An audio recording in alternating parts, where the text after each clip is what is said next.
राहुल जी अमेठी में सांसद थे। अमेठी से जनता का विश्वास लिए बगैर वो वायनाड चले गए।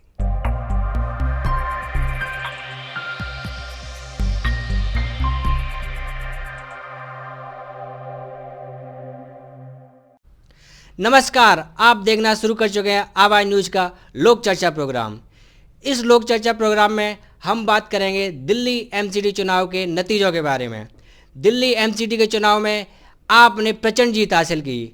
यह जीत हमें उसी जीत की याद दिलाती है जिसमें कांग्रेस के 15 साल के शासन को समाप्त किया था आप सरकार ने। ठीक उसी प्रकार एमसीडी में भी 15 साल के बीजेपी के शासन को समाप्त कर दिया है। और इन नतीजों के बारे में हमारी लोक चर्चा में हम बात करेंगे श्रीमान संजय भारती जी से। क्या कहना है उनका इन मुद्दों के बारे में। संजय जी नमस्कार, स्वागत है आपका हमारे आवाज न्यूज चैनल में। आप सरकार ने प्रचंड जीत हासिल की, क्या कहना चाहेंगे इस मुद्दे पे आप। नमस्कार। एमसीडी का चुनाव का जो रिजल्ट आया है वो निश्चित रूप से आम आदमी पार्टी के समर्थन में है और जनता का ये मैंडेट है, तो इसमें सबको स्वीकार करने की ज़रूरत है। और बीजेपी पिछले 15 वर्षों से यानी 3 बार से एमसीडी का चुनाव जीत करके अपनी सेवा समर्पण भाव से काम की है। फिर भी जनता को लगता है कि हम बदलाव करेंगे, तो ये उनके दिशा क्षेत्र में है। 15 साल का शासन एक बहुत लंबा शासन रहता है। क्या कमी रह गई जो इस हार का वजह बनी। लोकतंत्र में हार और जीत का कोई ऐसा पैमाना नहीं होता है कि आप बहुत स्पेसिफाई होकर के किसी चीज़ को ढूंढेंगे। जनता का एक एंटी इनकम्बेंसी शब्द भी होता है। जब 15 साल शासन कर लेने के बाद उनको लगता है कि हमको इसे बदल देना है, तो उन्होंने अपने स्तर से उन्होंने बदल दिया है। अब केजरीवाल जी, आम आदमी पार्टी के लोग अब अपनी भूमिका निभाएंगे और उसके हिसाब से फिर हम लोग अपनी मजबूत विपक्ष की भूमिका निभाएंगे। हमारी भी सीट कोई कम नहीं है, जस्ट फोटो शॉप फिनिश है। आपको ऐसा नहीं लग रहा है जिस प्रकार कांग्रेस का शासन समाप्त हुआ 15 साल का, फिर उसके बाद आप सरकार बार बार जीतती रही, ठीक उसी प्रकार एमसीडी में भी 15 साल में बीजेपी आ रही, और क्या लगता है आगे के भविष्य के चुनाव में भी यही परिणाम दोबारा से देखने को मिले। लोकतंत्र में संभावना बनी रहती है, सबकी संभावना है, भारतीय जनता पार्टी की भी संभावना है। और कोई एक मुद्दा या कोई एक घटना लोकतंत्र को लेकर के आप सोचने पर बैठ जाएंगे कि यही हो गया है, तो मुझे लगता है ये उचित नहीं है। आप भरोसा रखें। संजय जी, एक मुद्दा और उभर के आ रहा है। बीजेपी ने हाल ही में तीनों नगर निगम को मिला के एक कर दिया। बीजेपी के इस निर्णय को आप कैसे देखते हैं। मुझे लगता है कि जो दिल्ली नगर निगम को एक करने का जो विचार था, वो माननीय अमित शाह जी का निर्णय बहुत सही था। क्योंकि 3 महापौर होने से, 3 मेयर होने से डिसीजन लेने में अलग अलग तरह से टेबल वाइज उसमें समय लगता था और विकास की गति को धीमी पहुंचती थी। इसलिए उन्होंने एक केंद्रीकृत दिल्ली नगर निगम बनाया, जिसका लाभ। तो क्या ये नुकसान नहीं करेगा आपका फैसला। नहीं, नुकसान डिसीजन लिया जाता है आगे को देख करके, भविष्य को देख करके, जो बेहतर हो, जो विकास के लिए हो, जो सबके लिए उचित हो। इसके लिए नफ़ा और नुकसान तो जनता ने इस फैसले को, क्या लगता है आपको, नकार दिया है इसी मुद्दे पे। नहीं, ये तो उनका फैसला तो सर्वमान्य है, लेकिन जो अभी लोकतंत्र में जो केंद्र की शासन है वो उनका निर्णय था, तो उनको तो उन्होंने नहीं नकारा ना। जी, अभी हाल ही में चुनाव हो चुके हैं यहाँ पर गुजरात में, हिमाचल प्रदेश में। ठीक, गुजरात में बीजेपी की सरकार कई वर्षों से चली आ रही है। क्या यहाँ पे भी कुछ फेरबदल होने की संभावना है। मुझे लगता है गुजरात में फिर मोदी जी एकमात्र सर्वोपरि नेता है बीजेपी के, और उनके ही नाम पर वहाँ के चुनाव हो रहे हैं, तो जनता वहाँ बीजेपी को आशीर्वाद देगी। आदरणीय श्री मोदी जी के नाम पर वोटिंग होगी और उनके आगामी चुनाव भी मोदी जी के नाम पर लड़ा गया। यहाँ पे तो इसका अपोजिट प्रभाव देखा गया। ये आपका विचार है कि मोदी जी के नाम पर लड़ा गया। किसी एक भी वार्ड का प्रचार क्या आदरणीय प्रधानमंत्री जी ने किया? बिल्कुल नहीं किया। यहाँ के क्षेत्रीय नेतृत्व का शासन था। आदरणीय श्री आदेश गुप्ता जी के नेतृत्व में चुनाव लड़ा गया और उनका 15 साल बाद शासन के बावजूद उनका परफॉर्मेंस 100+ सीट होना बड़ी बात है। हार जीत अपनी जगह पे है, लेकिन ये सम्मानजनक सीट है और इसको कोई नकार नहीं सकता है। ठीक इसी प्रकार कहा जा रहा है कि गुजरात में भी यह संभावना बन सकती है, हिमाचल प्रदेश में भी ये हो सकता है। नहीं नहीं, आप गुजरात का चुनाव देखेंगे, कल परिणाम आ जाएगा। वहाँ उनकी पूर्णतया समर्पित सरकार है और लोग के विकास के लिए सरकार है वहाँ। और वहाँ ये आप अपना एग्जिट पोल बता रहे हैं? नहीं नहीं, एग्जिट पोल होना दूसरी बात है, लेकिन आप अगर क्षेत्र में जाएंगे तो पिछले 20 साल का कोई भ्रष्टाचार का नाम बताइए आप। बिल्कुल नहीं है। अभी हाल ही में ही पुल गिरा था, वो भ्रष्टाचार की ही देन था।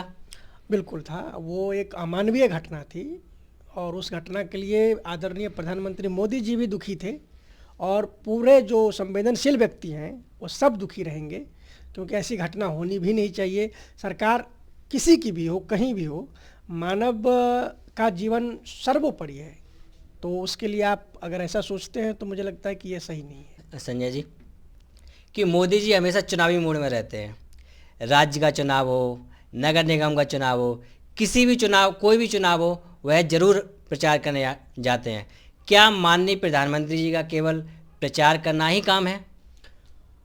प्रधानमंत्री देश के हैं, इसमें कोई दो राय नहीं है, लेकिन एक पार्टी के सबसे शीर्षस्थ नेता हैं, सबसे लोकप्रिय नेता हैं, तो पार्टी का जब शीर्षस्थ नेता हो, जिनकी लोकप्रियता सबसे चरम पे हो और अपने समय के सबसे प्रभावशाली नेता हो, तो राजनीतिक यात्रा के क्रम में चुनाव लड़ना और जीतना और उसकी प्रक्रिया में भाग लेना भी तो एक पायदान है।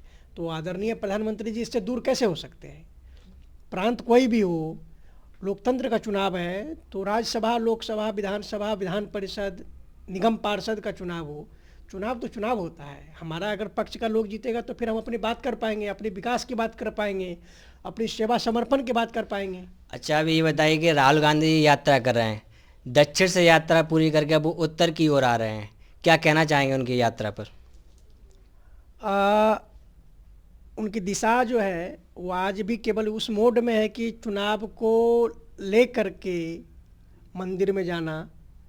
अपनी चुनाव के आने वाले 1 साल बाद अभी लोकसभा का चुनाव है, तो सारे जगह में जा कर के अपनी बात कर रहे हैं, लेकिन जो मूल मंदिर में तो सर मोदी जी भी जाते हैं, अमित शाह भी जाते हैं, हर माननीय नेता या माननीय सदस्य जाते हैं, इसमें आपको क्या आपत्ति?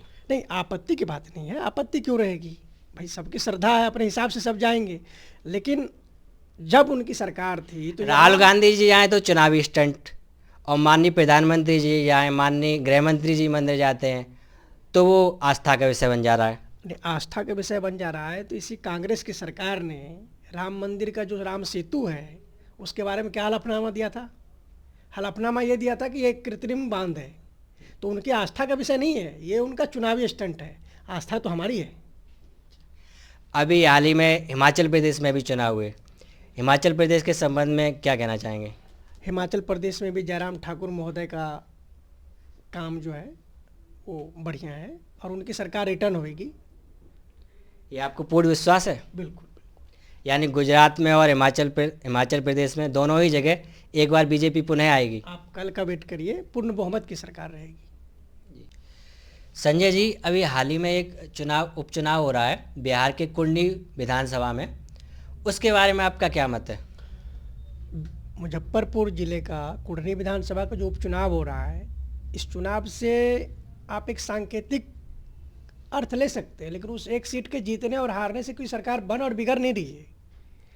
लेकिन वहाँ प्रशासन की ओर से, वहाँ के जो जदयू के कैंडिडेट की ओर से जो मतलब बूथ कैप्चरिंग का या वोट बोकस गिराने का जो मामला संज्ञान में आया, पहले ये जहाँ पर बीजेपी शासित प्रदेश होते थे वहाँ पे विपक्ष आरोप लगाता था, लेकिन आज वहाँ पे बीजेपी सत्ता में नहीं है, अब वही आरोप बीजेपी लगा रही है।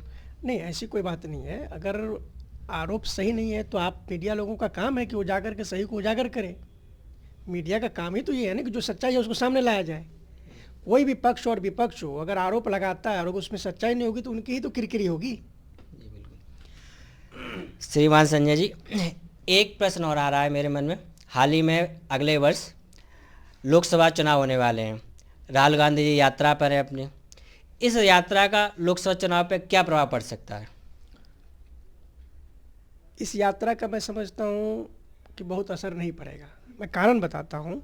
राहुल जी अमेठी में सांसद थे, अमेठी से जनता का विश्वास लिए बगैर वो वायनाड चले गए।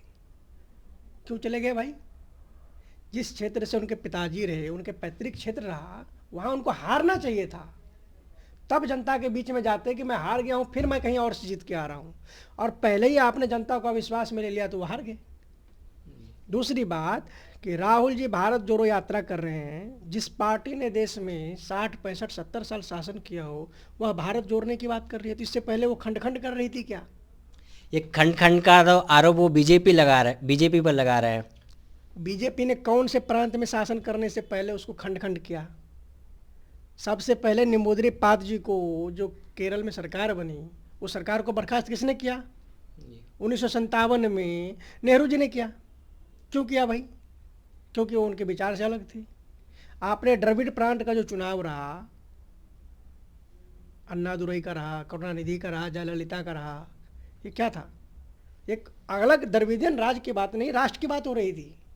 उसके समर्थन में कौन खड़ा हुए?